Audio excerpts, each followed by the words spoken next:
Okay, let's start. आगे आ जाओ बन. Good. Thank you. वसुदेवसुतं देवं कंसचाणूरमर्दनं देवकी परमानन्दं कृष्णं वन्दे जगद्गुरु. गुरुर्ब्रह्मा गुरुर्विष्णु गुरुदेवो महेश्वर गुरुसाक्षात् परब्रह्म तस्मै श्रीगुरुवे नमः. ॐ सहना भवतु सहनौ भुनक्तु सह वीर्यं करवावहै तेजस्विनावधीतमस्तु महाविद्विषावहै. ॐ शान्ति शान्ति शान्तिः. ॐ असतो मा सद्गमय तमसो मा ज्योतिर्गमय मृत्योर्मा अमृतं गमय. ॐ शान्ति शान्ति शान्तिः. ॐ पूर्णमद पूर्णमिदं पूर्णात् पूर्णमुदच्यते पूर्णस्य पूर्णमादाय पूर्णमेवावशिष्यते. Okay, let's start with our chant. Chapter 12. Today is the last time we're going to do chapter 12, right? I told May 1st we will change the chapter. What chapter? We will do chapter 2, last 20 shloks. Chapter 2. So he's trying to join finally. I think he said he's not living room. He is not there though. Is that right, Lily? I sent him The one that I sent it in the WhatsApp just now? Yeah. Not the previous link.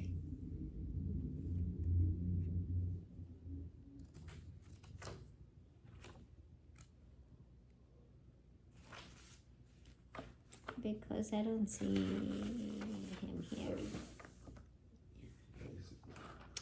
Let's try one more time to ask him to try one more time. Yeah. Okay.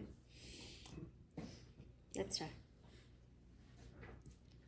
Arjun उवाच एवं सततयुक्ता ये भक्तास्तं पर्युपासते ये चापक्षरव्यक्तं तेषां के योगवित्तमाम्.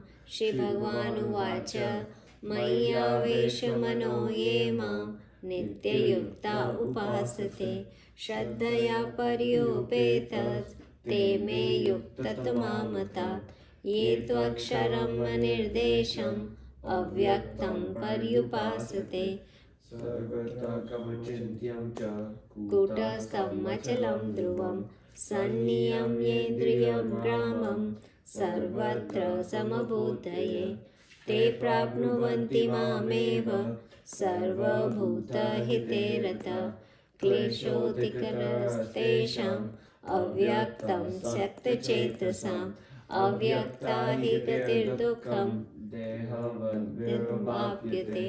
ये तु सर्वाणि कर्माणि मयि सन्न्यस्य मत्परा अनन्येनैव योगेन मां ध्यायन्त उपासते तेषामहं समुदार्तः मृत्युसंसारसागरात् चिरात् पार्थ मय्यावेशितचेतसां मय्येव मनाधस्त्वं मयि बुद्धिं निवेशय निवर्तिष्यसि मय्येव अत ऊर्ध्वं न संशय. अथ चित्तं समादातुं न शक्नोषि मयि स्थिरम् अभ्यासयोगेन ततो मामेच्छन्तुं धनञ्जय. अभ्यासेऽप्यसमर्थोऽसि मत्कर्म परमो भव. मदर्थमपि कर्माणि कुर्वन् सिद्धिमवाप्स्यसि. अथैतभ्यशक्तोषि कर्तुर्मद्योगमाश्रितः. सर्वकर्मफलत्याग ततः कुर्यात्मात्मवान्. श्रेयो हि ज्ञानाभ्यासं ज्ञानं विशिष्यते ध्यानात् कर्मफलत्याग त्याग शान्तिर्निरन्तर अद्वेष्ट सर्वभूतानां मैत्रः करुण एव च निर्ममोह निरङ्कार समदुःखसुखशमी सन्तुष्टः सततं योगी यतात्मान्तरनिश्चय मय्यर्पितर्मनो बुद्धिर्यो मो भक्तो समप्रिय यस्मानो द्विजते लोको लोकानो द्विजते च य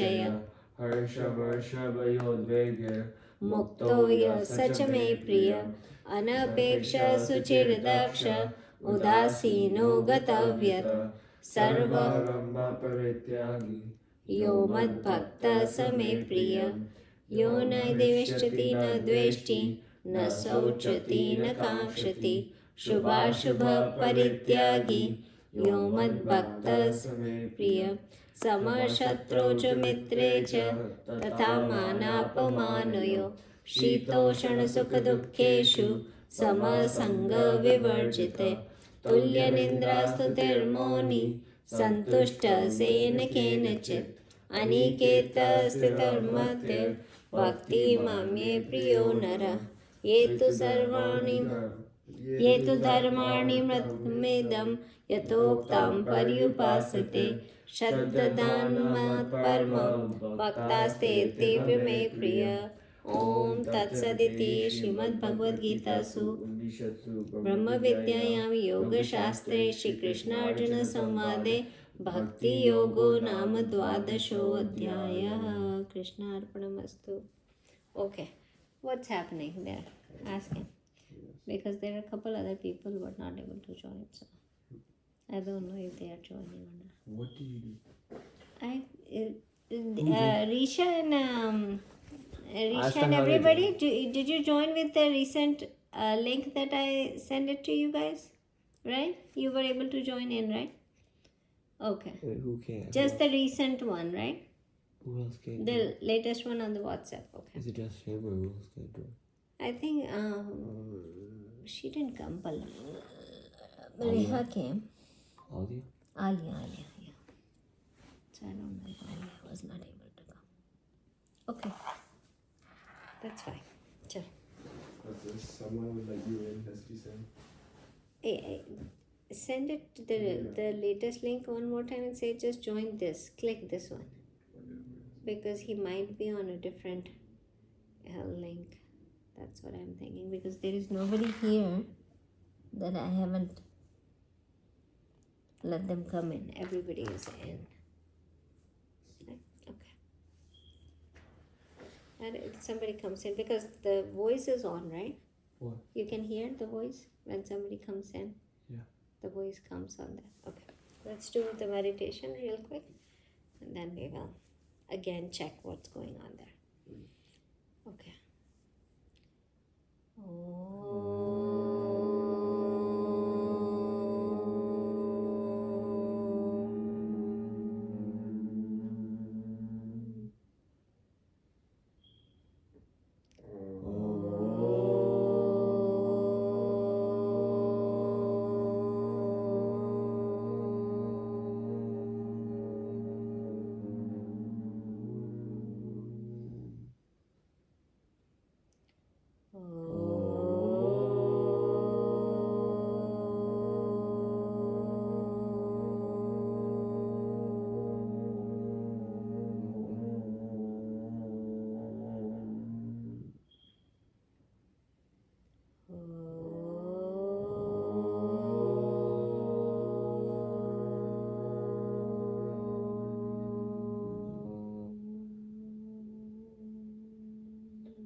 do not see him joining.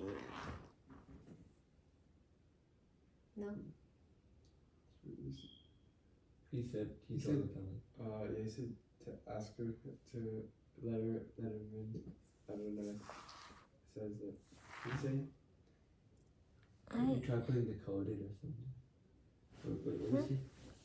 See, there is nothing in there.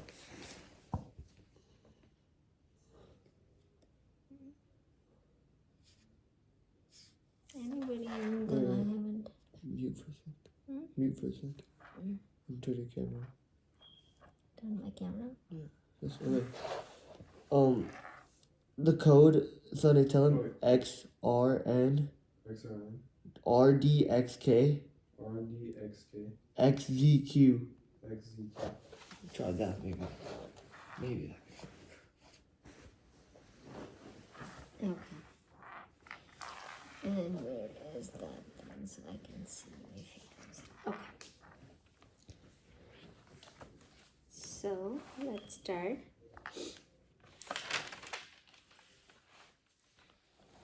Before we start today, I started telling you guys stories before we start, right?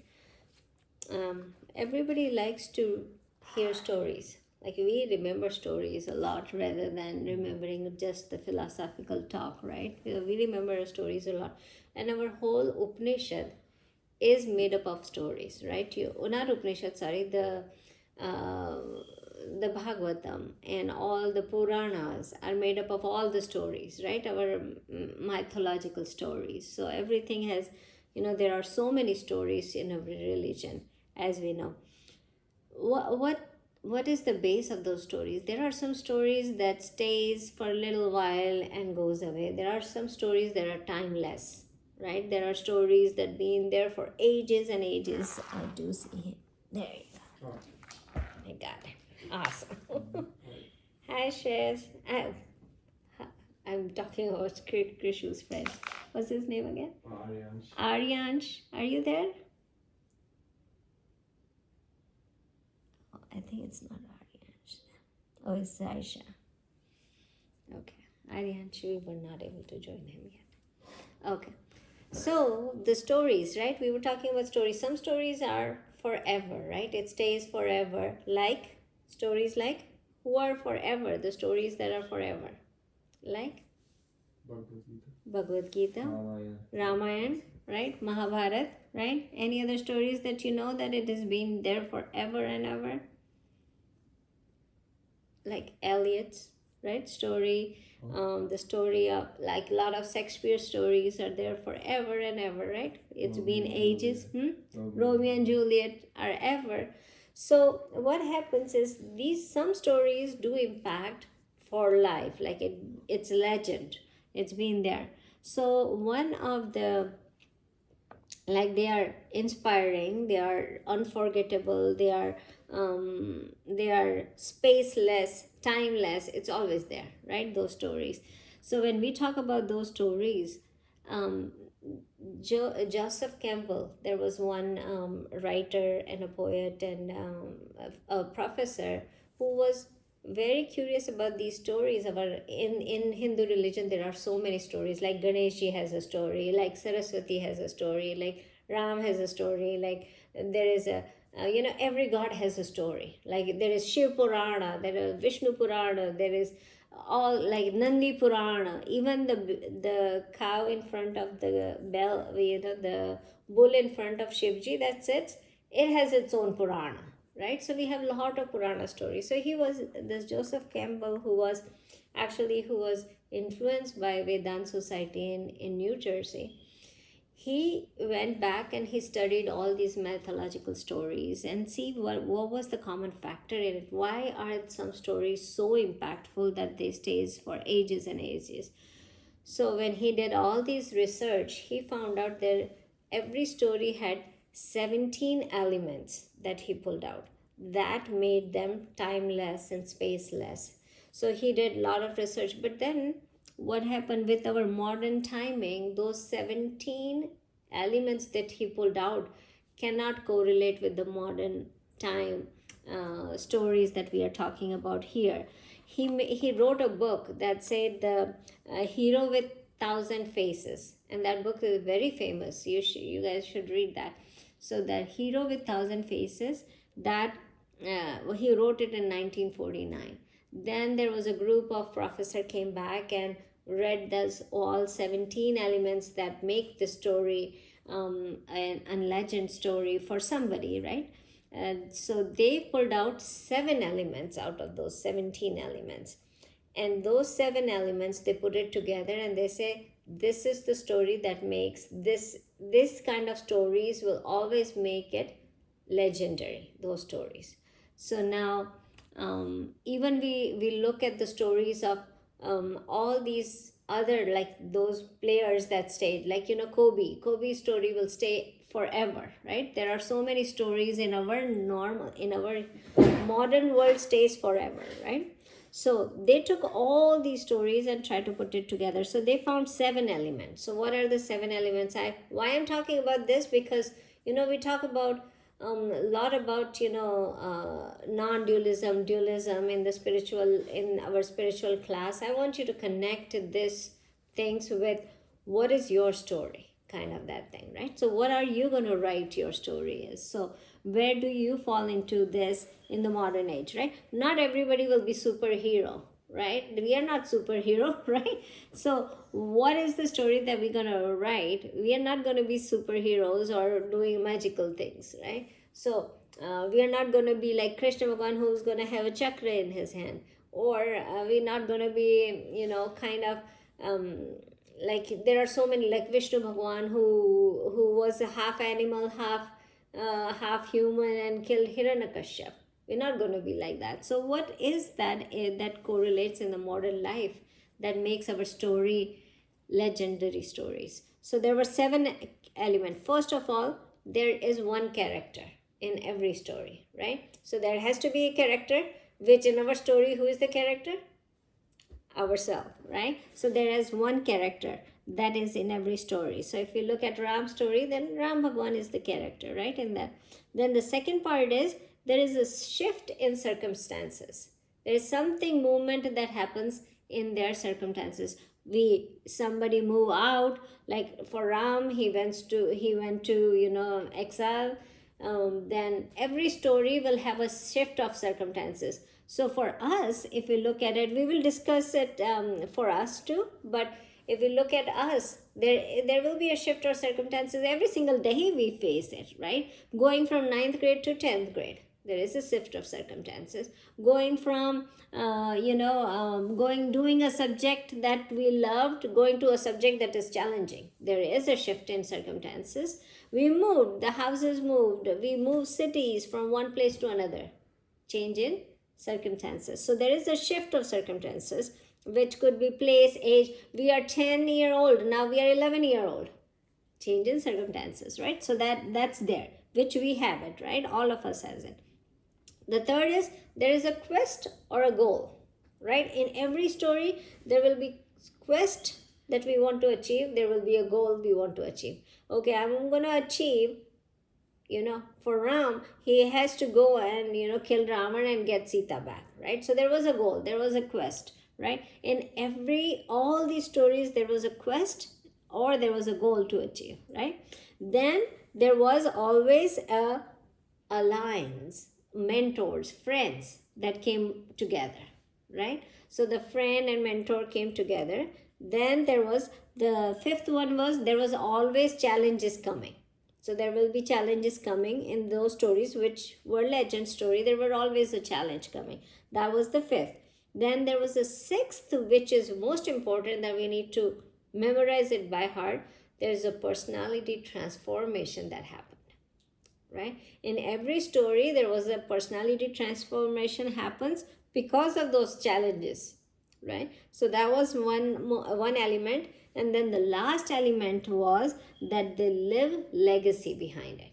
Like they wanted to help with their wisdom. When they become transformed, the wiseness come, they become wise, they got a wisdom. As soon as they got a wisdom and everything, they actually become they become legacy, which what happens is they taught from their wisdom to other people. So they show other people the way what to do, right? So these 7 elements were there in that story. And when these 7 elements were there, that's when the person's story became like the story of timeless and spaceless, right? So what were the same 7 elements?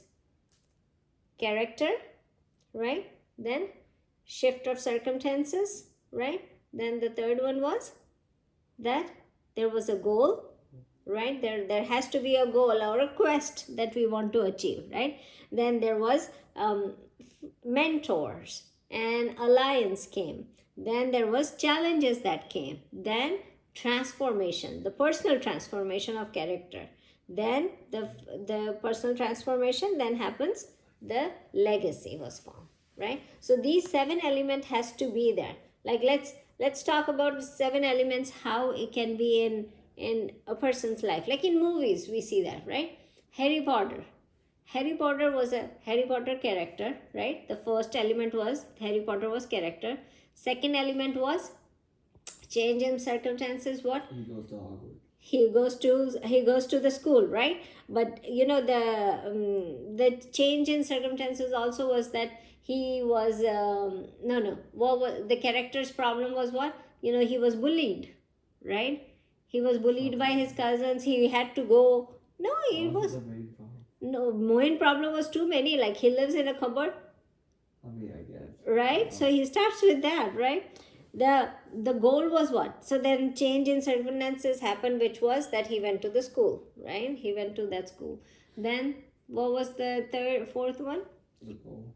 The goal, the quest. He wanted to get that philosophical stone, right? I was in the first movie. Yeah, I'm just saying that just take a part of it, right? So first movie it was that he, right? Then what was the alliances and mentor came? He got Friends, right? Ron and Hermione, what? Hermione and then Professor Dumbledore. All those guys came, right? Then what happens is, then if you check at challenges, what challenges came, right? The stone was in the trap, right? And the trap was, there was no ladder to reach there, or there was like, if you open it was darkness, there was nothing. Then what happens is transformation. The Harry Potter had a fear of darkness, right? So what transformation Harry Potter has to do? Become fearless, right? Becoming that fearless, that I'm not feared from this thing. I have to go and achieve that, right? So then that the focus of his things changes, like the fearlessness came to him, right? That transformation happened. And when that transformation happened, what happens is he achieved the goal, and then he came back, and then what did he do? He taught everybody with his wisdom. So there was a legacy that he did. So if you look at that's the story now. But Harry Potter was a superhero, right? Like he had a magical power and wand and everything. Let's come back to our life, right? What do we have? How can we go in these steps, right? Now let's say like Sunny, now in 2-3 years you have to go to a college, right? So now what happens is you have a change in circumstances that's going to happen, right? You will be in 10th grade, you will be in 11th, you are in 10th grade, you 11th grade, 12th grade, then college comes. So that there is a big change, right? For right now you have a goal of getting to a good college, right? That's your quest, that's your goal. So then what happens is you will have friends, and what happened, mentors, right? You will have people who's going to give you resources how to go to this college. Let's say you want to go to, just throw a name, any college, right? Like UT, right? So let's say UT, you have to go to UT, right? So now what happens is you're going to say, okay, what do resources I need to get into UT, right? Then you will talk to your teacher, they're going to write the recommendation letter, right? Your friends who are your senior went to UT, you will ask them, hey, what did you do? How did you go there, right? What happened there? How many scores how much I need to study? What courses I have to take? All those things will come from your mentors, right? Or from your friends that are. So you making aligned with your friends and those things. That's going to happen. Then what's going to happen is challenges will come. You have to go and sit in SAT. You have to do A's. Those challenges will come. Everyday challenges will come. Oh, I need to do internship. I need to do this thing. I need to do that thing. Those challenges will come, right? So you will face those challenges. Then what's going to happen? Your personal transformation will occur. Now, this is when I say this is very important to have the personal transformation. What happens is the challenges come, everything will come. Everybody's life, it will come. There is nobody who will not get. Now that if that transformation doesn't happen, that's where you get stuck, right? So that positive transformation is required so much to change the story, right? Now I will say, Sane, if you want to go UT, you need to make sure that you score SAT this much, right? Then, and you have to do these courses, right? Now, you don't transform because you don't like those courses or you don't like studying about SAT, then what you gonna happen? Challenges came, but what happened? You transform. The transformation never happened, right? So then what happened is your story, your goal is not achieved, right? So that's very important, is that where now you are in UT 2 years later. What's going to happen? Sean will ask, hey Sane, how did you go in UT? Tell me, right? So now you became mentor. And what did you do? You had a legacy. Then what you're going to teach Sean? Hey Sean, you need to do these things because that's what I did and that's how I went it. So what did you do? So your story became legacy now. You understand how it happens, right? So in our everyday life, it's not only the superhero's life that these seven steps happen, 7 elements are in their story. It happens in everyday life in our story. How does this relate to? Huh? How does this relate to like the spirituality? Yeah. Now let me come to the spirituality, because we need to connect with that. Now, spirituality, right? We talk about this every week, right? Now what happens is we have a character, which is us, ourselves, right? Then the shift of circumstances is we started studying Geeta, right? We are studying, we are looking towards it. We have a goal. We said, hey, by end of this life, I definitely want to get moksha, or we want liberation, or we want something that we can do yoga, like we can do karma yoga. If my goal is that I want to do karma yoga, or my goal is that I'm going to do yama, niyama, all those things, that I'm never going to lie, I'm going to live honest life. Could be anything, right? There should be a quest that we have, a spiritual quest that we have, right? And then when that quest happens, what happens is there are mentors out there, right? I have a guru that I'm going to lean on, right? I have a friends that gonna talk about spirituality, like who are people who talk in spiritual language.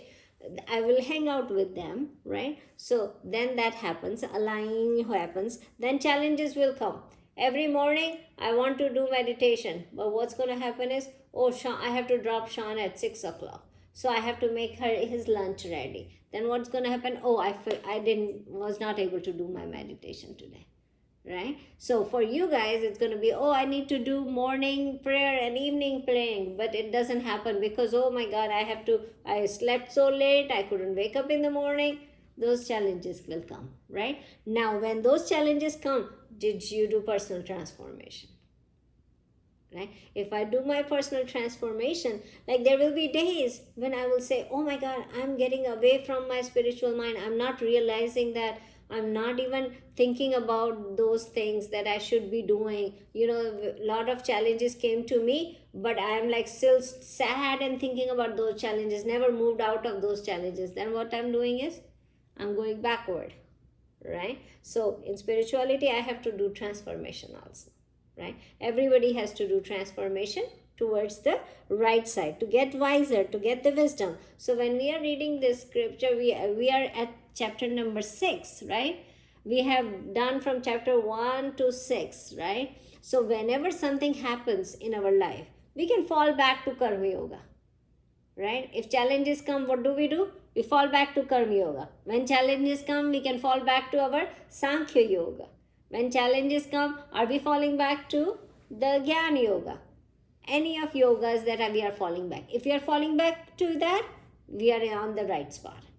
If we are not falling back to these yogas, means we are not progressing in spirituality. right?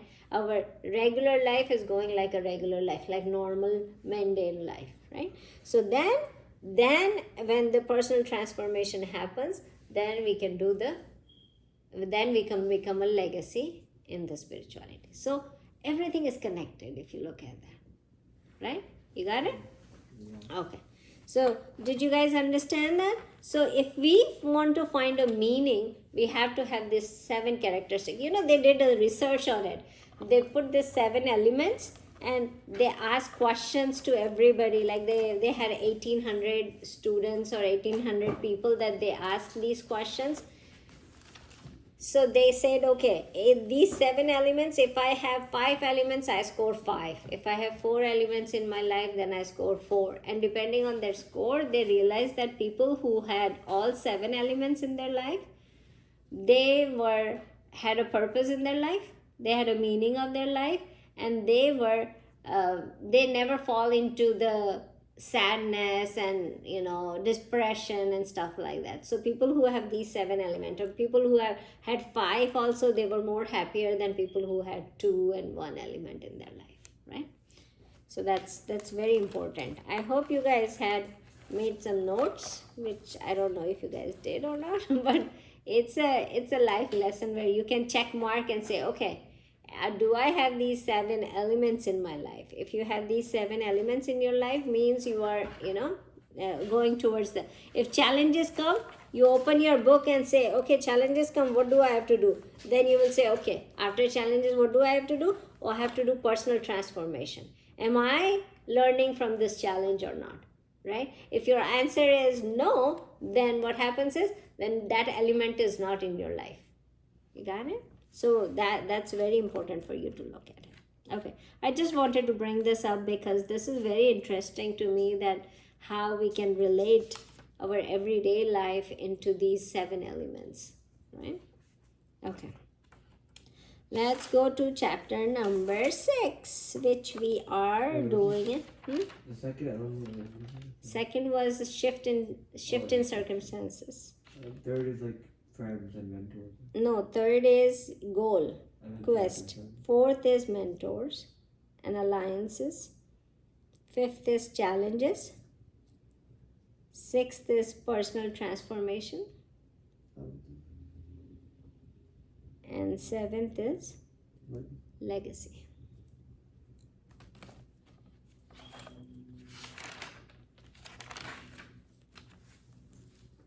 I'm so sorry. I don't know why he was not able to join in. Sorry. Oh, that's fine. I think it might be something wrong with like how he's doing it. Yeah, I think probably check with him and teach him if he can do it. Okay. So ready? Let's go back to chapter number 6. And do you guys remember which slok? Which slok did we? 11. 11? Did we 12, finish the 12. 10? 11, 10. 10.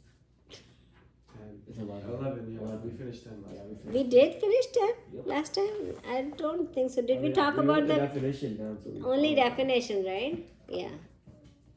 10th we only did definition. Okay, let's start with 10th so we can finish that. Okay. No, you're gonna read the 10th one? No. Yeah? I said I would do 11, remember? You did? Yeah. Okay, but unfortunately you have to do the 10th also. Okay guys, we're gonna do chapter number 6, slok number 10. Yogi Yunjita Satatam. Thoda sa loud. Yogi Yunjita Satatam. Wrong. Hmm? Wrong. I'm wrong, yeah. Wait, Yogi Yunjita Satatam. Yogi Yunjita Satatam. I know. Wrong. Sorry. Atmanam Rahasi Stita. Atmanam Rahasi Stitah. Ekaki Yata Chittatma. Ekakiyat Chittatma. Nirashir Aparigraha. Nirashirapirigraha. Together. Yunjita Satatam. Atmanam Rahasi Stitah. Ekakiyat Chittatma. Nirashir Aparigraha. Okay, beautiful slok. here now we are talking about how we're going to do the process of meditation. So we are starting the talk about the process of meditation, right? We already talk about prereq, what we need to start the meditation. Now Krishna Bhagavan is talking about what process we need to use for the meditation, right? Here yogi is the person who is the meditator, right? Yunjitat means keeps, who keeps. Satata means constant, constantly, satata. Atmanam again, self, right? Then rahasi means salutation, solitude. Stita means remain, established, remaining. Ekaki means alone, right? Yata Chittatma means with mind and body control. Yata Chit means mind. Atma means body. So Yata Chittatma means with the mind and body control. And then Nirashiri means free from any desire or hope. Nirashiri means hope but free from any desire. And then Aparigraha means free from greed and hoarding. So we are free from greed and hoarding. So let's put this whole together. So it was that yogi try constantly keep the mind steady, remaining in the solitude, alone, with the mind and body control, free from hope and greed, right? These are the steps to establish meditation practices, right? Now we talk about what does this mean? What does the whole sloka means? Which we covered a sentence statement of it, but what does it mean? Now the yogi has to do meditation, but how? How often he has to be doing, right? So then Krishna Bhagavan says satatam. Satatam means, what does satatam means? So how should he doing meditation? Satatam means? Solitude. Yeah, that's a good point. No, that's constantly, right? So satatam is constantly. So constantly having mind in control, right? So constantly means, so there is two vasanas that Krishna Bhagavan are talking here. Desh vasana and Kal vasana. Kal means time. Kal vasana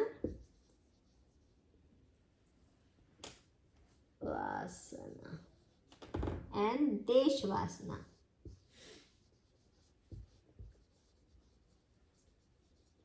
Okay, Kal vasana is time. And Desh vasana means place. So we're going to talk about these two. Now time, where how much somebody should be doing meditation? Constantly. So he is saying constantly, right? Now constantly means what constantly? Are you going to be doing constantly? Means you should have enough time. For us, like there are people who's going to do constantly, mean morning till night they will do. Like, there are some places where you go, like there are very much, what do you say? There are schools for the meditation where you go, and there are a lot of in Himalayas. Then they do meditation for like 8 hours constantly, right, without any break. So there are some things like that, but let's talk about us right now, right? So the Krishna Bhagavan is saying constantly doing meditation, right, with what he's saying, with the mind steady, constantly doing meditation. Now we cannot do it, but we should have enough time. That's what we can interpret for ourselves. We should have enough time to do. So what we are doing before the Geeta class, like in 2 minutes we have to finish it, otherwise we are late. That's not the right thing to do, right? That's not what Krishna Bhagavan is saying. That's what we are doing before Gita class is not even at all the right thing to do, right? So keep that in mind. So Krishna Bhagavan is saying constantly means you should have enough time to do meditation, right? So what happens is that there is a time for us. Like sometimes we feel hungry, right? Don't we feel hungry at specific times every day? At specific time we feel sleepy. We want to go to sleep, right? Specific time. We cannot stay up after this when we are so tired. We need. So there is a specific time. So we have a kal vasana. Our body has a kal vasana in us. Like at specific time, the body has to sleep. At specific time, body is hungry. At specific time, body will wake up. So body has kal vasana in us. In our body, it is situated. So if we put meditation at a specific time, then what happens is it becomes the meditation time. So what that time, it becomes constant time. So the the the gravity of our body is towards meditation, then what happens is we don't have to work hard, right? So like say if your time is to go to sleep at 10 o'clock every day, what happens at 10 o'clock? You go to sleep. Your body starts feeling sleepy, right? You don't have to put effort to go to sleep. What's going to happen is you just fall asleep, right, at 10 o'clock. If you are always hungry at 8 in the morning, what's going to happen is you will be hungry, and then what do you need? Food. No matter what happens, right? If I give you a food, will I have to force you to eat? No. You will eat by yourself, right? The same way, if you put a specific time for meditation, then what's going to happen is You're just gonna do it. Your body is ready to do it, right? So that's why it says, when it says constantly for us, it means we have to have enough time and specific time, right?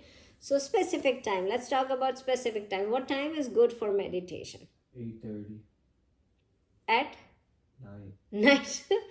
The best time for meditation is first thing in the morning, right? And where and how, right? There is a Brahma Muhurat. Anybody heard about Brahma Muhurat before? There is a Brahma Muhurat every day in our everyday life. Do you know what the Brahma Muhurat is?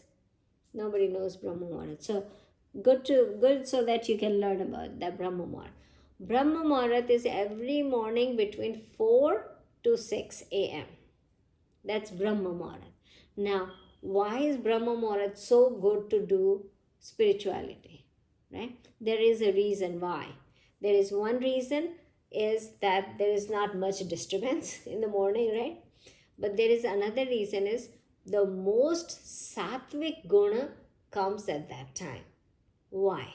Now that's also important. Why the sattvic guna is so active in the morning? A lot of people say you should study in the morning, early morning, right? Now, if you look back, you will see that a lot of people olden days used to wake up early in the morning and study early in the morning. There was a reason behind it. What was the reason is this, that out of all the three gunas, sattvic guna is most active in the first thing in the morning. Now, Rajasic guna is not there because there is not too much running around happening in the morning, right? You are not getting late for anything. You are not ready to do this, oh, I need to eat, I'm hungry. That doesn't happen in the morning at 4 and to 6. Yeah. Is there no tamasic because you just woke up? No, here is the ring. Tamasic is not there because you already slept and woke up. So tamasic is gone. So then only sattvic remaining, right? So rajasic is not there, tamasic is not there, sattvic is the most prominent guna first thing in the morning. That's why that time frame is said. You know what, in our religion, when we have to do something good, we look at muhurat. Muhurat means the time where you should be doing good things, right?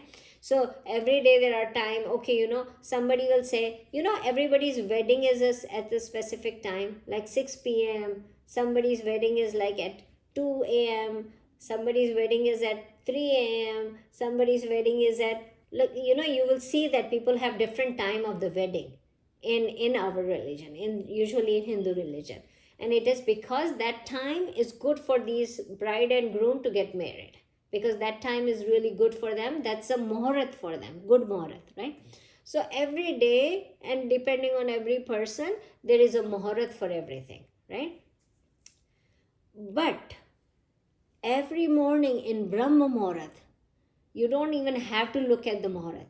That is the best muhurat for everybody. It's universal, right? For me, could be because I'm born at 9:45 a.m. in the morning on May the 21st in 1976. Then it was that time I was born, and depending on that, I have some muhurats, right? So everybody is born differently. They will have their different muhurats that will be good for them themselves with the astrology of Hindu religion.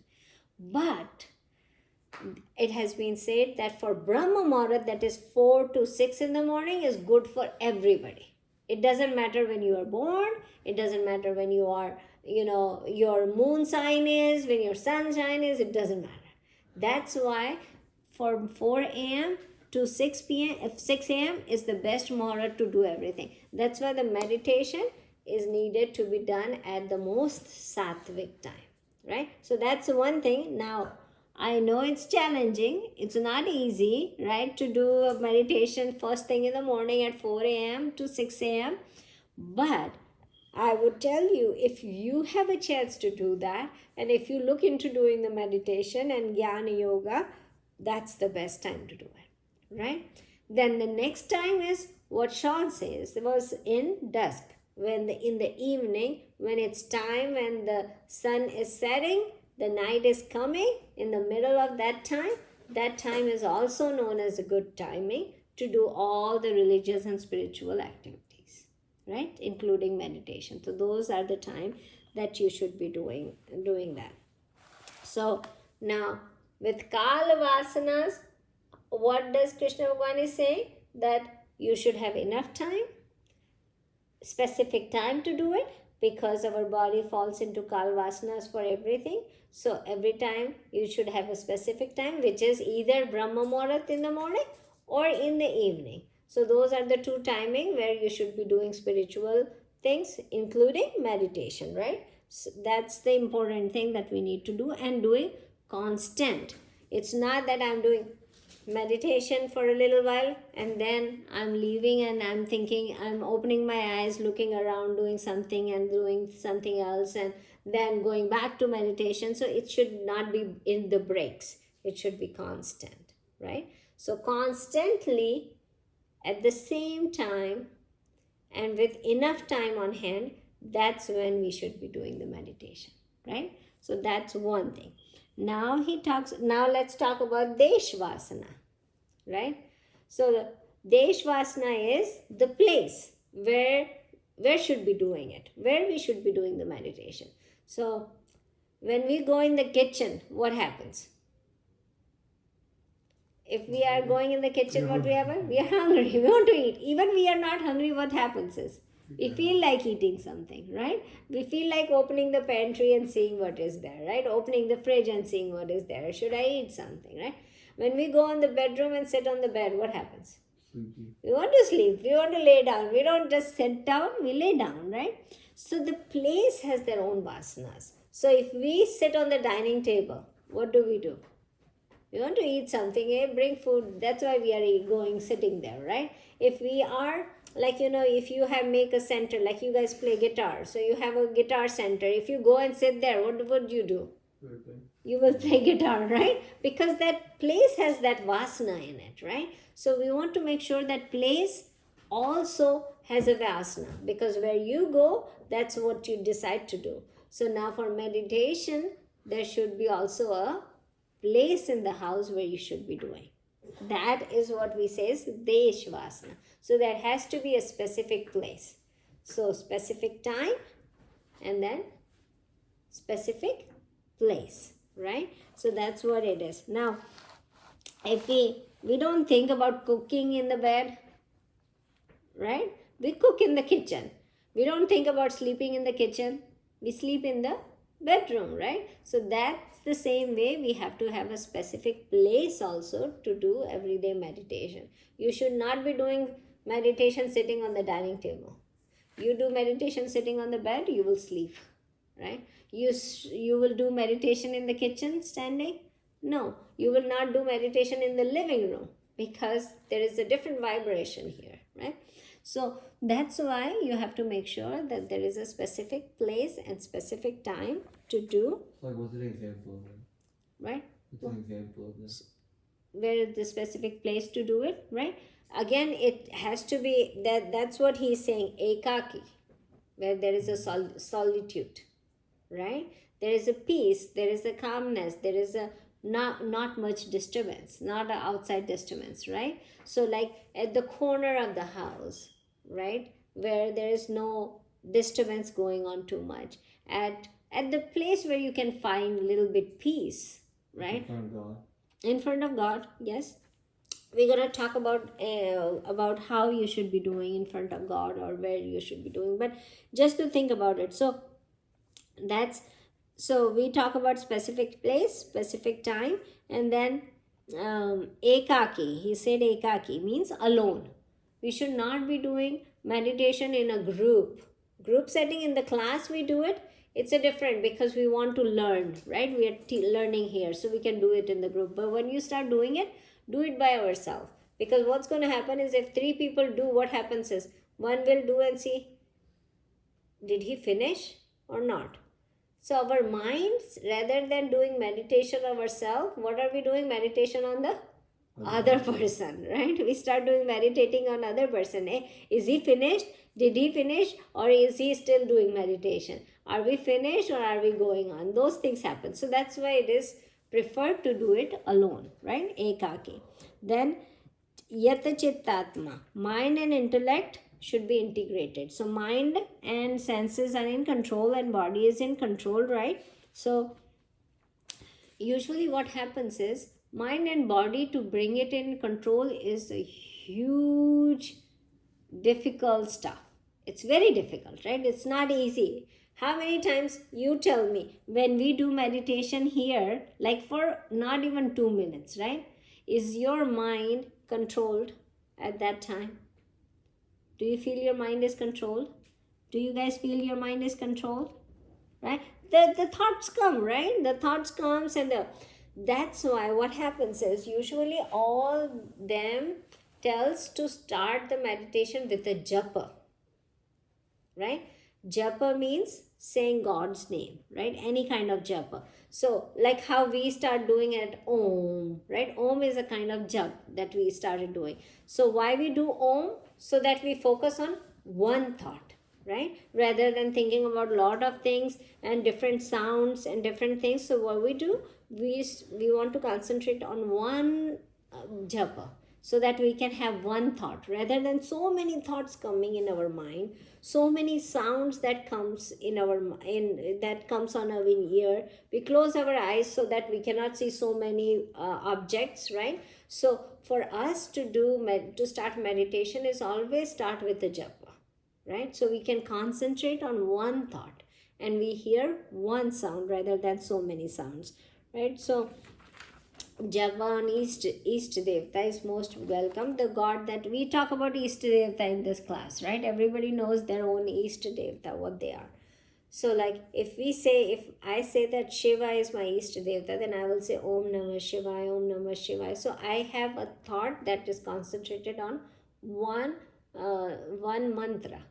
That is Om Namah Shivaya, right? So that's what you should be doing. So concentrate on one. So all these things are to bring focus on a single thought, right? A single sound. So when we start focusing on single form, like God form, right? We concentrate on a God form, right? Whatever Ishta Devta you have, you focus on that. You have Ganpati, then you see Ganpati in front of you and say, okay, I'm going to meditate on Ganpati. So now Ganpati is in front of me and I'm saying, Om Ganpate Nama, Om Ganpate Nama. So what's going to happen is the form that I have in front of me is one form rather than 20 different forms that is surrounded by me, right? So I'm only concentrating on one form. I'm only listening one form sound and I'm only thinking about Om Ganpate Nama. So one thought, right? Out of so many thoughts, so many sounds, so many forms, I'm going at one. And then when we start doing only one at the time, what's going to happen is we can move from form to form less easily, to sound less easily, to thought less easily. Then what happened after one thought, we can move to thought less. And that's where the real meditation comes, right? So first we start with one thought, one form, one sound, and then we moved on to no thought, no sound, and no form, formless, right? So that's what slowly it's going to come. Then he talks about here nirashi, free from hope. Hope is not the right word to use here because that's not it means. Nirashi is free from desires. All those desires, our mind has to be free to meditate, which he kept on saying in many shloks. And then he says aparigraha. Aparigraha means free from hoarding. Hoarding means, keep accumulating everything. Free from that, right? When you accumulate, what happens is your mind space is also accumulated, right? So I have 20 different shoes. What's going to happen is I'm going to have a mind space that has been occupied with those 20 shoes. What I'm thinking, oh, tomorrow I'm going to wear that shoes. There is a thought. Which shoes I'm going to wear, which day, which time, that thought is occupied in my mind. I have 20 different dresses. What's going to happen is I'm going to think about it, which day I'm going to wear which dress, right? So whatever things we accumulate more and more, our mind get accumulated with the material stuff. So if we don't hoard a lot of things, what's going to happen is that part of mind will be empty, right? So then we don't hoard anything. Then we can do the meditation well. Okay, so then we talk about here is what does he want? Desha, Kala. He talk about how to do meditation constantly, which is the Kala. Then Desha Vasana, we talk about it, and then the attitude, right? We talk about attitude is going to be keep going in this whole chapter. But we talk about attitude where mind has to be controlled. We should be free from desire and we should be free from accumulation, the material concentration, right? So that's what it is. Next slok, he's going to talk about asana, where should we sit down. So we talk about the same time, enough time, same space, no desire, no hoarding, alone, in solitude, in front of jap, in front of form of the God, right? Jumping, doing jap, that's what we're going to be doing when we want to do meditation, right? So he started telling us how to practice meditation. Good? Got it? Okay. Is it time? Let's do it. Let's close it, guys. Vasudeva Sutam Devam Kamshachanuramardhanam Devaki Paramanandam Krishnam Vande Jagadguru Gurur Brahma Gurur Vishnu Gurur Devo Maheshwara Guru Sakshat Parabrahma Tasmai Shri Guruve Namah. Krishna Arpanamastu. Thank you guys for coming.